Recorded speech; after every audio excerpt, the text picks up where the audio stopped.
On a stormy night, a young woman came face to face with death. The man who saved her was the most dangerous name in town. And the very next day, the whole town forced them to marry. We're just a few steps away from reaching 1,500 subscribers, and we'd be honored to have you with us. Thank you to every kind soul who's joined us so far. With your support, we share peaceful, heartfelt stories that warm the soul. If you enjoy calm, meaningful stories, don't forget to subscribe. You're part of this family now. Now, make yourself comfortable. It's time for the story. The wind screamed through the pines like something alive, bending their snow-laden branches until they groaned under the strain. Thick flakes swirled in the air, blinding her, each gust lashing at her skin as if determined to strip the warmth from her bones. Clara Weber leaned forward against the gale, every breath a ragged gasp that crystallized instantly in the frigid air. Her horse had bolted nearly an hour ago, spooked by the sudden violence of the storm, leaving her stranded far from home with nothing but the small bundle of supplies she'd managed to snatch from the snow. The ground pulled at her boots with every step, dragging her down into the frozen abyss. She had gone to the trading post only for the essentials: flour, salt, coffee, never expecting the sky to darken so quickly. Now the world was a blank, shifting wall of white.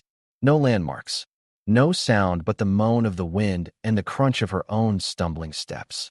Her fingers, stiff and numb beyond pain, clutched the sack like it was the last tether to survival. She knew what would happen if she stopped. The cold wouldn't just claim her body, it would slip quietly into her mind, convincing her to rest, to close her eyes, to let go. Her knees buckled once, then again. The third time she fell, she stayed down, the snow cradling her like a merciless lover. Her eyelids drooped, and for a moment, surrender seemed almost peaceful. But then a sound. At first she thought it was the storm playing tricks on her, but it came again. A steady crunch. Footsteps. Heavy boots breaking through the ice crust. A voice, low and rough, cut through the howl of the wind. "Don't you dare sleep." Before she could react, a gloved hand gripped her arm and hauled her upright with startling strength. Clara gasped, her limbs too weak to resist, her vision a blur of gray and white until it focused barely on the man before her. Tall, broad-shouldered, his face hidden under the shadow of a wide-brimmed hat, dusted with snow. "Can you walk?" The question was firm, not unkind. She managed a faint nod, though her legs trembled beneath her weight. Without another word, he bent and swept her into his arms as if she weighed nothing. She felt the hard wall of his chest beneath his coat, smelled the faint scent of pine smoke clinging to him. She wanted to ask who he was, where he was taking her, but her frozen lips refused to form the words. The next moment's blurred wooden steps, a door creaking open, a wave of heat that hit her so suddenly she shivered harder. He carried her to a bed near the fire and set her down, kneeling to unlace her boots with quick, practiced movements. "You keep these on, you'll lose your toes," he muttered. She winced as the blood returned to her feet in hot, painful needles. A heavy wool blanket settled over her shoulders, and when she finally managed to look at him properly, her pulse stumbled.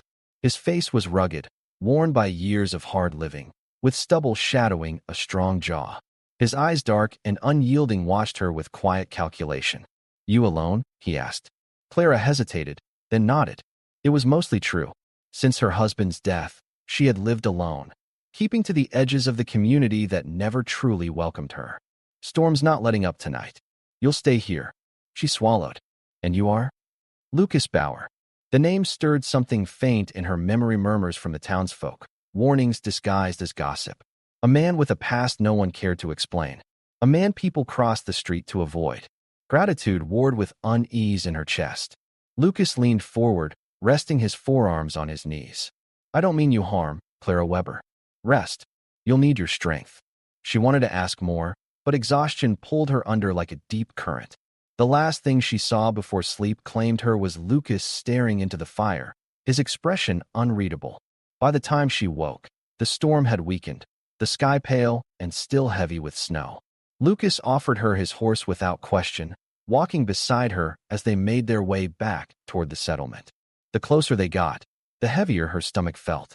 The people here did not forgive easily, nor did they forget. And a widow returning after 2 days in the company of Lucas Bauer would give them more than enough to talk about. When they reached the main street, silence rippled through the townsfolk like a cold wind. Curtains twitched. Eyes narrowed. Mrs. Adler, the preacher's wife, stepped forward first, her voice sharp enough to slice through the quiet. Clara Weber, we feared you were lost in the storm. And yet here you are. With him. Lucas said nothing, his jaw tightening almost imperceptibly.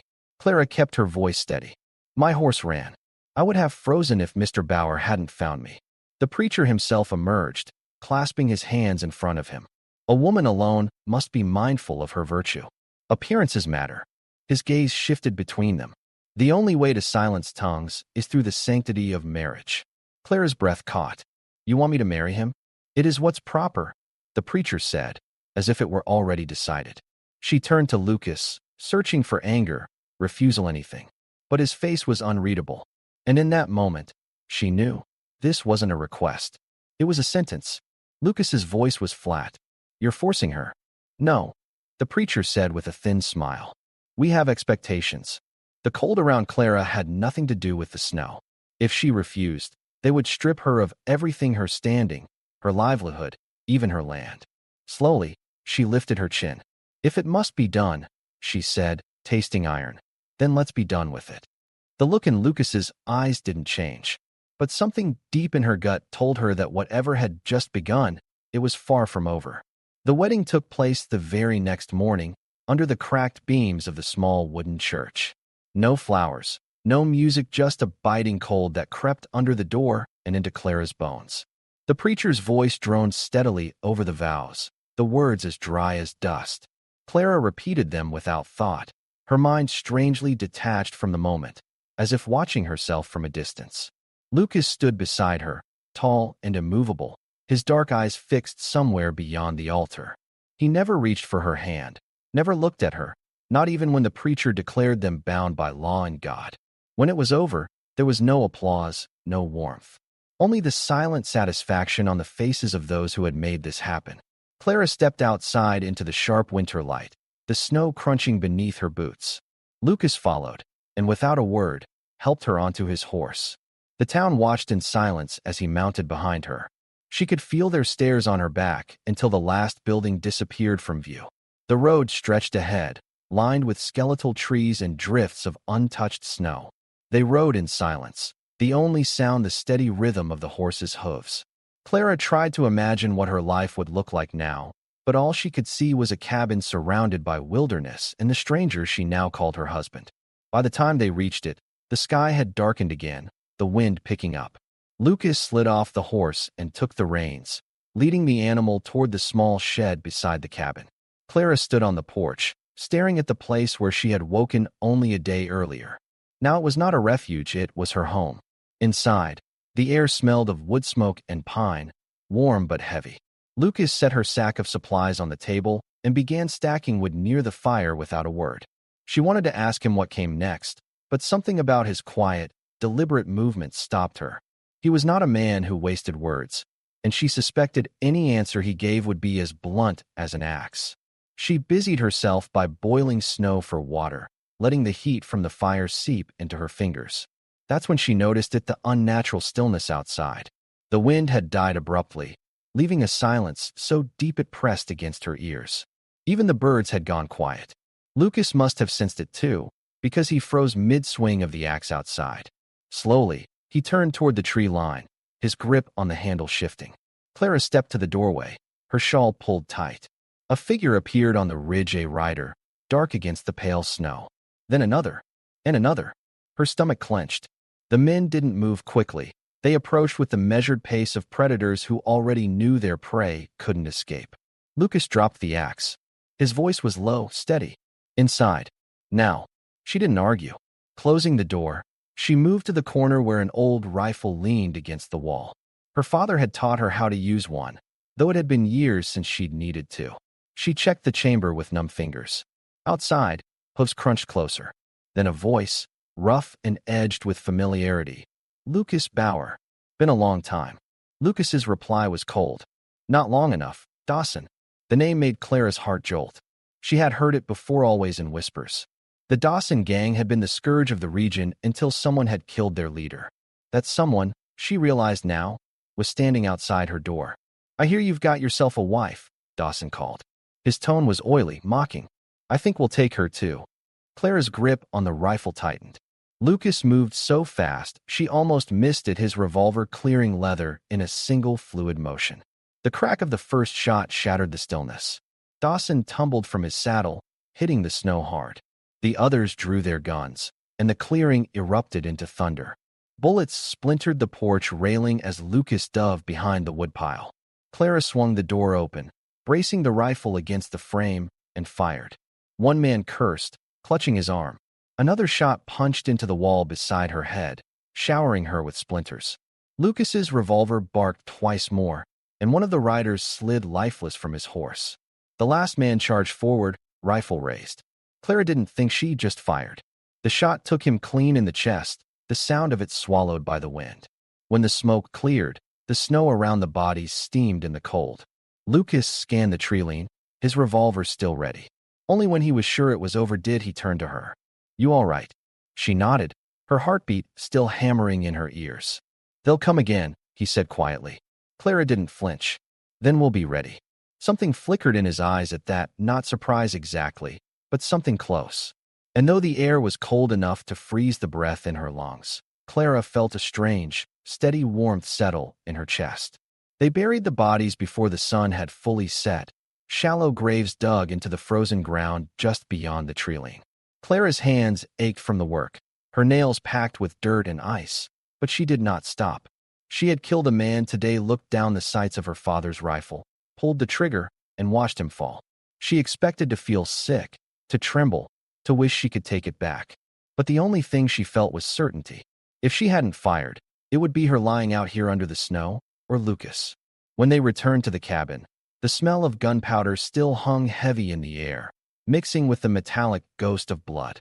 Lucas said nothing, moving methodically as he cleaned his revolver at the table. His movements were precise, deliberate, the kind of routine born from years of repetition. Clara hung her shawl by the fire and watched him, realizing she had stepped into a world that obeyed rules far harsher than any the town preached. "You ever shot a man before today?"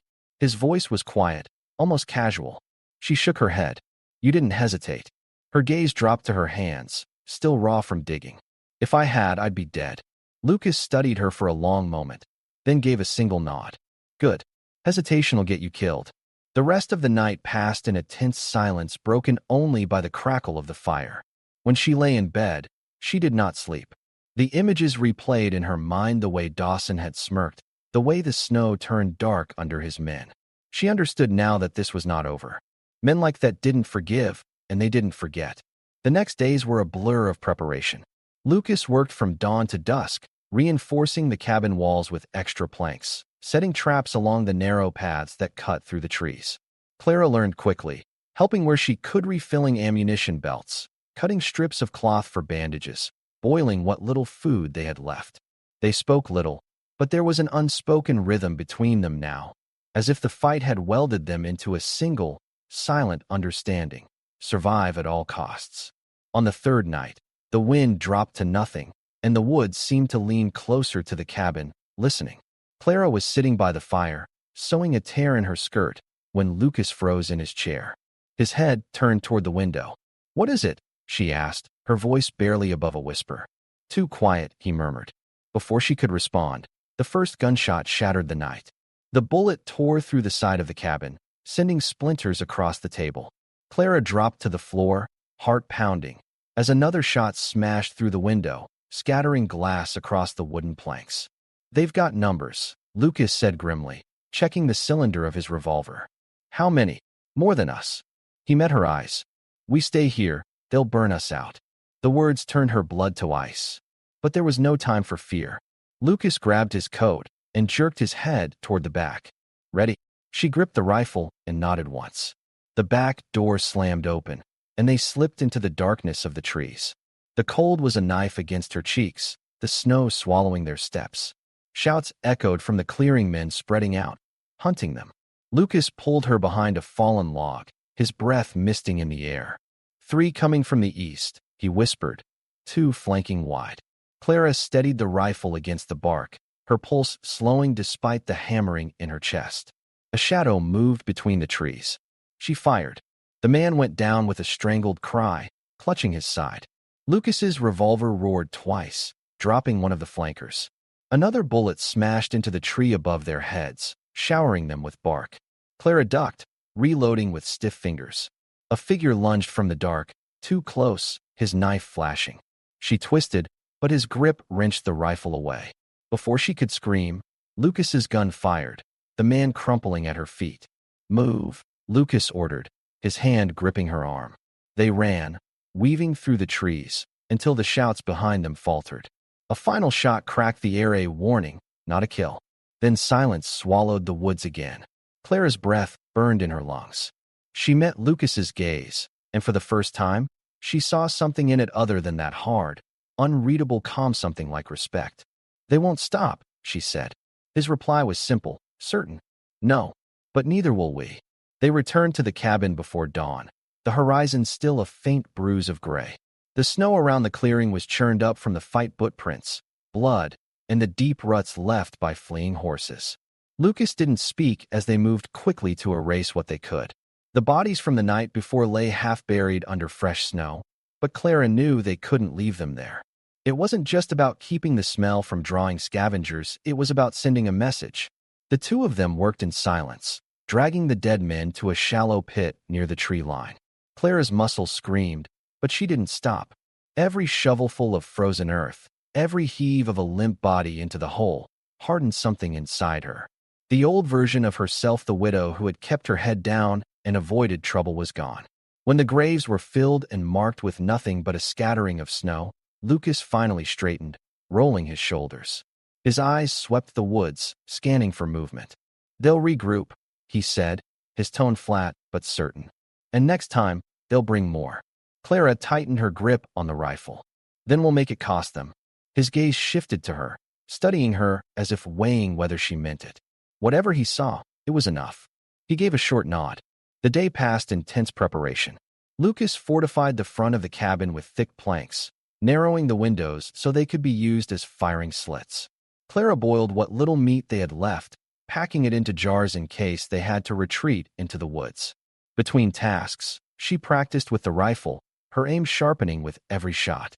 Lucas didn't offer praise, but she caught him watching her once, his expression unreadable. By nightfall, the sky was heavy with the promise of another storm. The wind carried strange sounds, branches cracking far off, the occasional echo of movement that didn't belong to deer. Lucas set 2 lanterns low near the windows, their light barely spilling beyond the walls. "Don't waste light," he muttered. "Better they can't see us than we can see them." They ate in silence, the only sound the occasional snap from the fire. Clara's mind churned with questions she'd never asked about the Dawsons, about what Lucas had done before she met him. But she knew better than to pry. Out here, you earned answers by surviving long enough to need them. It was well past midnight when the first sound came, a distant, deliberate crack of a branch. Lucas was on his feet instantly, revolver in hand. Clara moved to the wall, peering through one of the narrow slits. At first, she saw nothing but the sway of the pines. Then movement. A shadow flitted between the trees, too low and quick to be an animal. "They're here," she whispered. Lucas glanced toward the back door. "They'll hit from 2 sides. Stay sharp." The next instant, the night exploded. Gunfire tore through the cabin walls, splinters flying.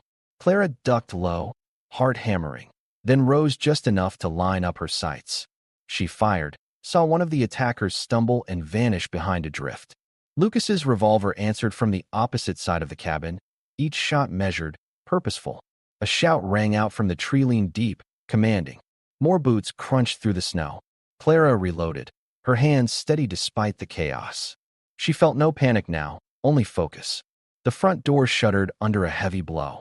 Lucas was already moving, shoving a table against it. "If they get in, fall back to the loft," he said, his tone leaving no room for argument. But Clara's eyes were fixed on the window, where another shadow was creeping closer, using the piles of firewood for cover.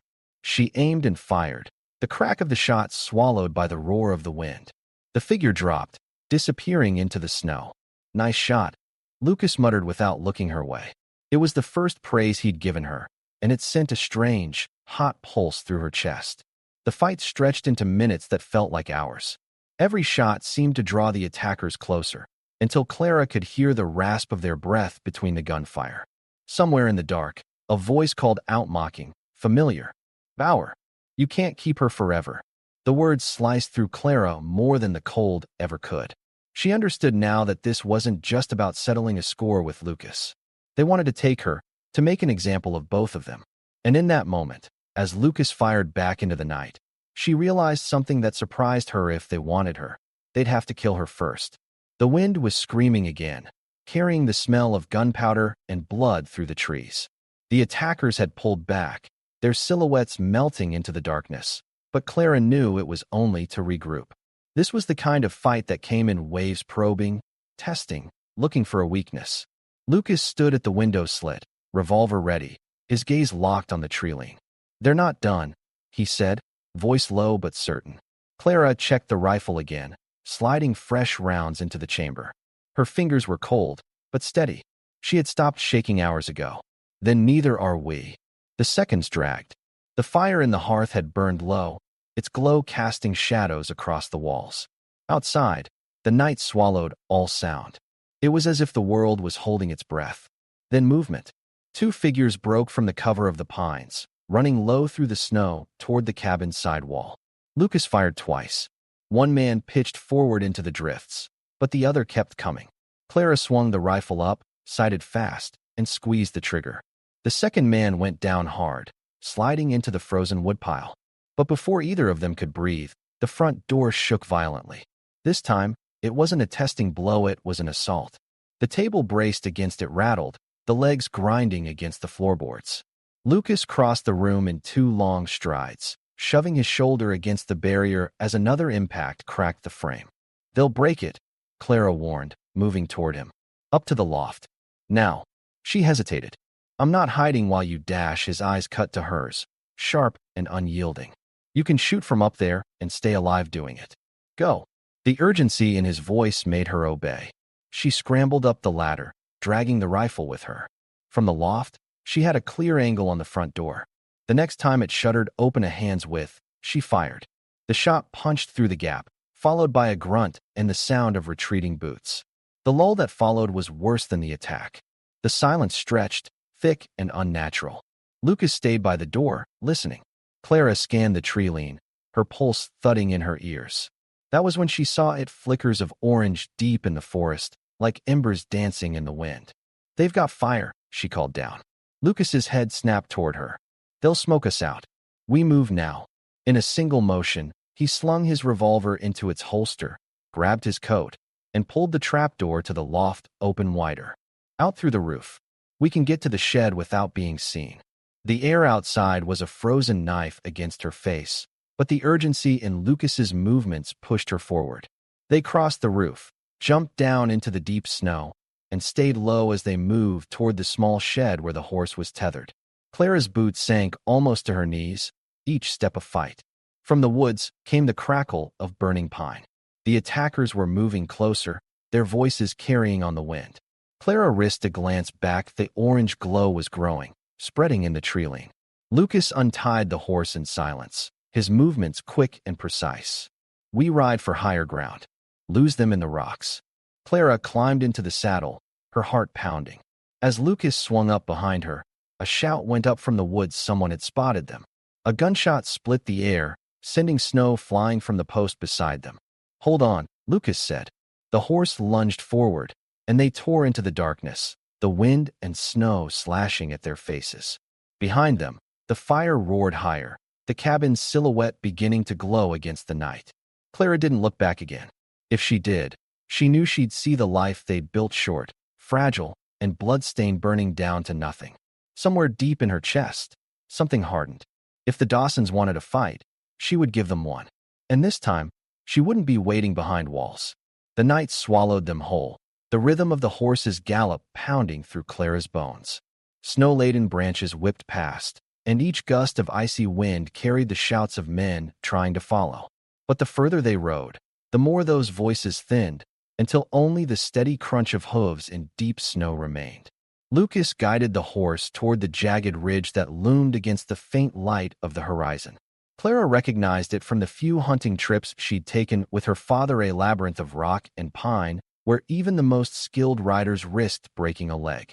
Perfect for losing a tail. When they reached a narrow pass, Lucas swung down, motioning for her to do the same. "We go on foot from here," he said, tying the horse to a low branch and grabbing his rifle. His voice was calm, but his eyes scanned every shadow. The climb was brutal.